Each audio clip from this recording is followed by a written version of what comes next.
Then it grew layer upon layer of sound until it seemed to vibrate in the bones of everyone who heard it. Even those hardened by war paused for a heartbeat. It wasn't a human sound. It was alien, a keening laced with an unnatural harmonic. Tremor, like crystal under stress. And it had been going on for days. The source was a tattered shelter pressed against the far fence of the camp. Inside, under patchwork cloth and scavenged hall plating, sat Iriela, a young woman from the shattered world of Surrey. Her once lustrous lavender skin had lost its sheen, dulled by fatigue. Her long silver eyes, rimmed red from sleepless nights, stared down at the small, wriggling bundle in her arms. Her baby, her only reason for surviving, screamed and screamed. Rocked them gently on a frayed blanket, whispering words from her native tongue that no one else in camp understood. Her voice was soft but desperate, the whispers carrying all the weight of a mother trying to convince herself that if she just kept going, the sound would stop. It didn't. The medics had examined the child the day they arrived. No broken bones. No infection, no visible injury. Just distressed, one had said, almost apologetically. They lacked the specialized formula for alien infants, and the camp's limited supplies meant everyone, human and alien alike, was surviving on whatever could be rationed. 3 days had passed. The baby had not stopped crying. Some in the camp tried to help. A human nurse had sung softly in Terran, rocking the child for an hour, only for the wailing to return the moment she left. A Grivek refugee had offered an herbal paste from their homeworld, but Iriela politely refused. She didn't trust anything unfamiliar. Mostly, people gave her space, assuming this was something she needed to handle alone, but the sound traveled. It carried in the air, followed soldiers to the mess tent, slipped into the sleep of the wounded. Some grumbled about it under their breath. Others pitied her but didn't approach. Daniel Reeves was just passing through when he heard it. A Terran. Army sergeant, Daniel was a man who looked like he had been built to weather storms. His shoulders were broad enough to block a doorway. His dark hair cut close, his jaw set in that particular way soldiers get after too many deployments. He'd fought on ice worlds, in burning cities, in the black void of space itself, but nothing in war sounded like this. The cry wasn't just loud. It was cutting. It drilled into him in a way he couldn't explain. He slowed, scanning the camp until his eyes found the source. A corner shelter. A mother with a baby that looked far too small for the noise it was making. And a woman who looked like she was about to collapse. Daniel knew that look. He'd seen it on soldiers when the fight had gone on too long, on medics. When there weren't enough bandages on himself. In a mirror once, before he knew it, he was walking toward her. Iriela's head snapped up as his shadow fell across the shelter. She tightened her arms around her child, her body stiffening. Her voice came in a sharp, protective hiss of her language, words he didn't understand. But the meaning was clear enough. Stay back. Daniel stopped a meter away, lowering his hand so his palms faced her. I'm not here to hurt you, he said softly. Then, more gently still, may I? He nodded toward the baby. Her eyes narrowed. She didn't know him, didn't trust him. Why should she? Humans were strangers here, just another armed force in a galaxy full of them. For a moment. He thought she'd refuse outright. But exhaustion is a dangerous thing. It loosens your grip on fear. And the baby, still in her arms, only grew louder. Slowly, reluctantly. She loosened her hold. Daniel stepped forward, his movements deliberate, and took the baby into his arms. The child was light, smaller than a human newborn, their skin a pale lilac. The moment they settled against his chest, something shifted. The crying faltered. Hiccups replaced wails. The harmonic undertone faded into silence. It was so sudden that Iriela's eyes widened. And across the camp, in the quiet that followed, heads turned. Soldiers froze mid-step. The background noise seemed louder now that the crying had stopped. For the first time in 3 days, the camp was silent. Daniel stood still, one broad hand supporting the infant's tiny back, the other cradling their head. The baby's eyes round dark, and flecked with a faint metallic sheen blinked up at him in dazed confusion, as though surprised by their own sudden peace. Their little fingers curled into the fabric of his uniform, gripping tightly. Irila stared, her lips parting slightly. She had tried everything, rocking, singing, humming the lullabies of her people, but the moment the child left her arms and settled into his, the change had been instant. It made no sense that the baby let out a soft sound, not a cry but something closer to a sigh, then nestled their head into the crook of Daniel's neck. He could feel the subtle vibrations of their alien physiology through the contact, gentle, rhythmic, almost like a cat's purr but deeper, resonating in his chest. Daniel didn't speak at first. He knew better than to break a moment like this. Instead, he began to sway gently on his feet, instinctively falling into a slow rhythm he'd used decades ago for his baby sister. His voice followed, low and steady, humming a human lullaby without words. Arila didn't understand the tune, but she recognized the effect. The child's body relaxed completely, their breathing slowing until it matched Daniel's. Her eyes flicked to his face, studying the man who had done what no one else had managed. "You have done this before," she said haltingly and broken. "Standard." Her voice was quiet, uncertain. Daniel glanced up at her. "My sister," he replied simply. "She used to cry like this. Sometimes holding is all they need." The words might have sounded plain to anyone else, but to Irila they carried weight. On Surrey, children rarely bonded to those outside their own kin group. In fact, it was a point of cultural pride that Surrey infants could distinguish blood relatives from outsiders almost immediately. The fact that her child had stopped crying for a human soldier, no less, was baffling, but she was too tired to question it deeply. The relief was intoxicating. Daniel noticed her shoulders sag, as if a great weight had slipped away. If only for the moment. He motioned toward the shelter's interior. "You should rest. I'll keep him calm." Her brow furrowed. Trust did not come easily. Yet as she looked at her baby finally sleeping, finally quiet, she found herself nodding. She didn't fully understand why, but something in this man's demeanor, in the easy way he had stepped in without force or arrogance, gave her a small spark of safety. Daniel adjusted his grip, rocking the baby slowly as Irila lay back against the blanket. He could tell she hadn't slept properly in days. Within minutes, her eyes closed, her breathing deepened, and she drifted off. He stayed there for nearly an hour. The baby didn't stir. Daniel didn't move more than a slow sway. From time to time, a passing soldier would glance into the shelter, give a faint smile, and move on. The change in atmosphere was subtle but real. The absence of the crying had lifted something invisible from everyone's shoulders. When Irila woke, she found him still there. "You did not need to stay," she murmured, her voice softer than before. Daniel shrugged lightly. Didn't seem right to leave. He handed the baby back carefully, but something strange happened. When the infant felt the transfer, they whimpered. It wasn't loud, but the tension in their tiny body returned. On instinct, Irila passed them back. And just like before, they quieted instantly. They looked at each other, a silent understanding passing between them. Whatever had caused this connection, be it scent, warmth, heartbeat rhythm, or something more, wasn't going away. For the first time since arriving in the camp, Irila spoke her name clearly for him. Irila of the Ninth Sky. Daniel nodded. Sergeant Daniel Reeves. It wasn't much, but it was a start.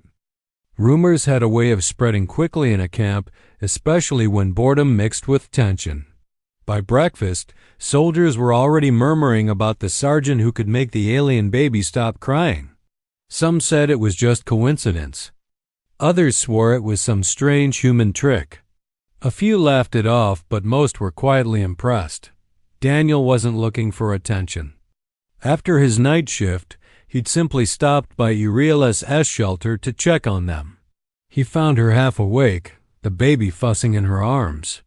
One look from her was enough. He stepped forward, took the child, and the same thing happened as before. Silence. The sound, or rather, the lack of it, drew eyes. A passing medic slowed his steps, frowning in curiosity. "That's odd," he muttered, jotting a note into his datapad. Irela, still wary of strangers, pulled her blanket tighter around herself but didn't stop Daniel. She had slept better last night than she had in weeks. That was enough reason to let him stay out. By midday, 2 other alien mothers approached, each with their own infants. They asked through gestures and hesitant standard if Daniel would hold their children. He obliged, but nothing happened. The babies remained as restless as before. The mothers left, murmuring among themselves. Irela noticed this. So did Daniel. Whatever was happening wasn't a universal human effect. It was something between him and her child specifically. Not everyone saw it as harmless. In the mess tent, Corporal Hayes leaned across the table toward Daniel. "You're getting too cozy over there, Sarge. People are starting to talk." Daniel raised an eyebrow over his coffee. "About what? Holding a baby?" "About getting attached," Hayes said. "We're rotating out in a few weeks. That alien woman, she's not going with us. You're setting yourself up for trouble." Daniel didn't bother arguing. Hayes had never been one for subtlety or compassion, but the warning lingered in his mind. This wasn't his family, wasn't his responsibility, yet somehow it felt like it was. Later that evening, the camp's lead medic, Lieutenant Mara Vance, came to see for herself. She crouched near the shelter, watching as Daniel rocked the baby while Irela prepared what passed for a meal. "This is unusual," Mara said quietly. "We've seen interspecies comfort responses before, but they're rare and usually only after prolonged contact." She glanced at Daniel. "You've known them for, what, a day?" He nodded. "I'll run some checks tomorrow," Mara continued. "There could be a biochemical explanation, pheromones, heartbeat patterns, something like that." Irela looked up sharply at the mention of checks, her posture tense. "No," she said firmly, in accented standard. "No tests." Daniel caught Mara's eye and shook his head slightly. "Let's leave it for now." That night, the bond deepened in an unexpected way. Daniel was on watch duty when he heard the sound again, not the full, piercing wail from before, but a smaller, softer cry. He turned toward Irela's shelter and saw her struggling to calm the baby, her hands trembling. Without hesitation, he crossed the camp, crouched beside her, and took the child. The moment they settled into his arms, the crying stopped. Irela exhaled slowly, as if she'd been holding her breath the entire time. "I cannot explain," she admitted. "On my world, this should not happen. My child should know me above all others." Daniel gave a small, wry smile. "Maybe he just likes my ugly face." Her lips twitched, the smallest hint of a smile threatening to appear. She shook her head. "No, this is different." For a while, they sat together in the dim light of the camp's perimeter lamps. Daniel didn't speak, and Irela didn't press him with questions. The baby slept soundly, their faint, strange vibration resonating through his chest. When he finally handed the child back, Irela looked at him with an expression he couldn't quite read. Gratitude, yes, but also something heavier, something like recognition. The next morning, things shifted again. As Daniel made his way to the mess tent, a young alien boy stopped him, eyes wide. "You're the human," he said in broken standard. "The one who makes babies sleep." Daniel chuckled. "Guess that's me." The boy nodded solemnly, then ran off. Daniel didn't know it yet, but word had spread beyond idle gossip. Among the refugees, his presence was becoming something more than a curiosity. It was a small point of hope in a place where hope was rare. And hope, in a war zone, was dangerous. It started just before dawn, a low, distant rumble that made the ground tremble under their feet. At first, everyone thought it was another shuttle landing. Then the alarms blared, and the sharp crack of incoming artillery cut through the morning. Daniel was halfway through his patrol when the first shell hit. The blast tore a crater into the far side of the camp, shrapnel ripping through the supply tent. Refugees screamed and scattered. Soldiers sprinted to defensive positions, and the air filled with the acrid tang of smoke and burning cloth.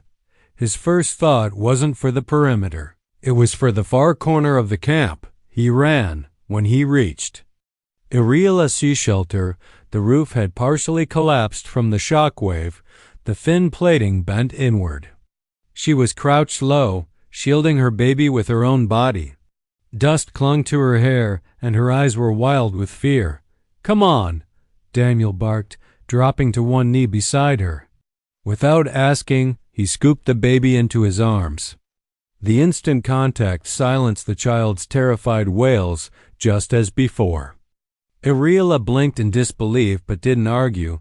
There was no time. Another shell landed closer, the impact rattling his teeth. Daniel grabbed Earthlings' arm and pulled her toward the nearest reinforced shelter. Around them, chaos reigned. Soldiers shouting orders, medics dragging the wounded, debris falling like deadly rain. They ducked into the bunker just as another blast shook the ground. Inside, it was dim and crowded, the air thick with the smell of sweat and fear. Dozens of refugees huddled together, eyes darting toward the sealed entrance. Daniel kept the baby close, rocking them gently as Earthlings pressed herself against the wall, her chest heaving. For a moment, their eyes met, and he saw something there, not just fear, but trust. The attack lasted less than an hour, though it felt like a lifetime. When the all-clear finally sounded, Daniel helped Earthlings back to her shelter, or what was left of it. The roof was gone, the few possessions she'd had scattered across the dirt. She stood there for a long moment, staring at the wreckage. Daniel shifted the baby in his arms. "You can't stay here. I'll talk to command, see if we can get you moved somewhere safer." She looked at him, her voice quiet but steady. "You saved us." He shook his head. "Just doing my job." But she didn't seem convinced. Later that day, the camp commander called him in. "Sergeant Reeves," Captain Leary began, leaning forward over his desk, "you've been spending a lot of time with that Surrey woman and her child." Daniel didn't like where this was going. "Sir, the kid is not your responsibility," Leary cut in. "Your focus is the security of this camp. We can't have soldiers getting personally involved with refugee cases. It complicates things." Daniel kept his jaw tight. "Sir, with respect, I'm the only one who can keep that kid calm. That's not a complication. It's keeping things under control." Leary's gaze hardened. "This isn't up for debate. You'll limit your contact with them unless ordered otherwise." Understood? It was the kind of order a good soldier was supposed to obey without question. Daniel saluted and left the office, but the words sat in his gut like lead. That night, as the camp settled into uneasy quiet, Daniel found himself staring at the ceiling of his barracks cot, thinking about the look on Earthlings' face when he carried her baby to safety, about how the child's tiny fingers curled into his uniform, about how quickly things could go wrong here. When the next cry came faint but unmistakable, he didn't hesitate. He crossed the camp under the pale light of the moons, ignoring the sideways glances from other soldiers. Earthlings was outside her ruined shelter, cradling the baby, her expression tense. She didn't say a word as she handed the child to him. The wailing stopped instantly. Neither of them spoke. They didn't need to. The war outside might have rules, but in this small, fragile space between them, those rules didn't matter. Daniel knew, deep down, that the captain's order wouldn't keep him away. Not while they still needed him. Daniel was on the second watch shift when a faint movement along the camp's outer shadows caught his attention. He raised his rifle and signaled for the nearest guard, but before they could react, the alarm blared an infiltration alert. Enemy.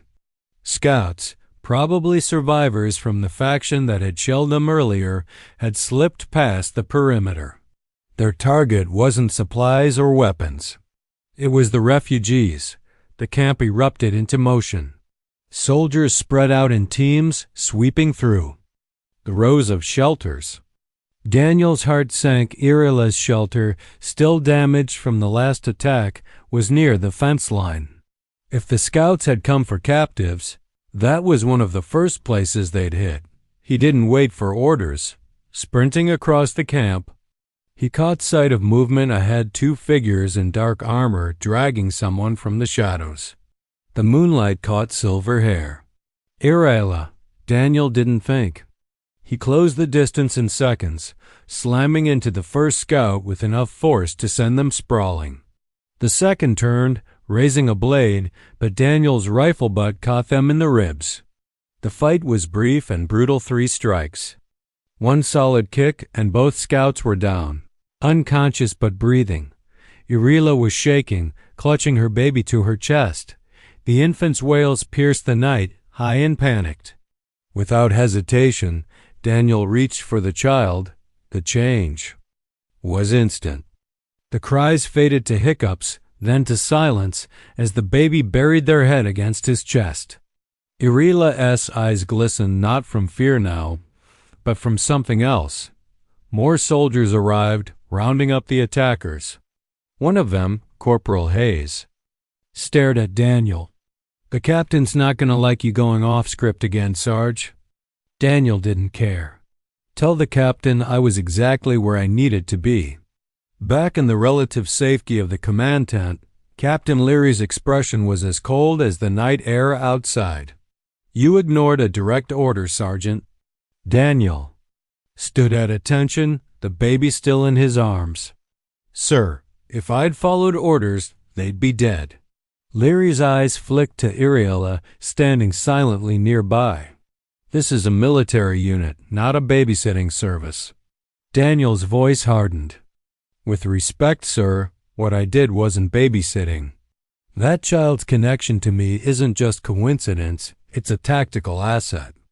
It keeps them calm in emergencies, keeps their mother calm, and prevents panic in the camp. You've seen what happens when we lose order among the refugees." Leary's gaze lingered on him for a long moment.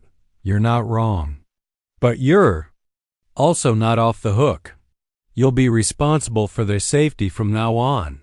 That means if anything happens to them, it's on you." Daniel didn't hesitate.